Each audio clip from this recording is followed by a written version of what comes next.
দেখ তোর বোন আর চাকরি করে গ্রামে মাথা উঁচু করে ঘুরছে আর তুই শুধু বাবার ভাত বসে গিলছিস। লাগবে না তোর মতো মেয়ে, বাইর হয়ে যা বাড়ি থেকে। কি রে বোন, বাবার অপমান কিরকম লাগলো তোর? কপালটাই এমন, যা এখন গিয়ে ভিক্ষা করে খা। আজকে আমার দুইটা পা ঠিক নাই বলে বাবা আর বোন দুজনে অপমান করে বের করে দিল। মনে রাখ বুলবুলি, এই অপমানের বদলা নিবেই, ওয়াদা রইলো। ইঞ্জিনিয়ার ম্যাম, আমাকে একটা কাজ দিতে পারবেন? আমার খুব একটা দরকার। এই হুইল চেয়ারে বসে কাজ করবেন, ভেবে শুনে বলছেন তো? জি ম্যাম। বুলবুলি তাড়াতাড়ি বাড়ি চলে যাও, তোমার বাবা হাসপাতালে ভর্তি।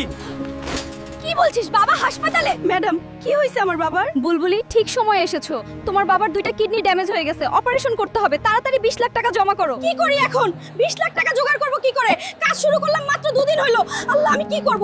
এক কাজ করি, সটবোন সালমার কাছে গিয়ে বলি, সালমা বোন, বাবা খুব অসুস্থ, অপারেশন করতে হবে, ডাক্তার বলেছে 20 লাখ টাকা জমা করতে। তুই তো চাকরি করিস, একটু সাহায্য কর বোন।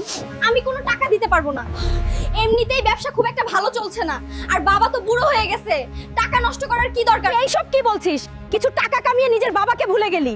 ঠিক আছে, লাগবে না তোর সাহায্য, আমি নিজেই বাঁচাবো, কথা দিলাম। ম্যাডাম, আমি টাকার ব্যবস্থা করতে পারলাম না, আমি নিজের কিডনি বাবাকে দিতে চাই। আমি সিদ্ধান্ত নিয়ে ফেলেছি। কি বলছেন বুবু? ভেবে শুনে বলছেন তো? ম্যাডাম, টাকা ছাড়া আমার আর কোনো রাস্তা নেই, বাবাকে বাঁচাতেই হবে। ম্যাডাম, আমার ছোট মেয়ে সালমা কোথায়? কি বলছেন? আপনার ছোট মেয়ে তো আপনাকে দেখতে আসেইনি।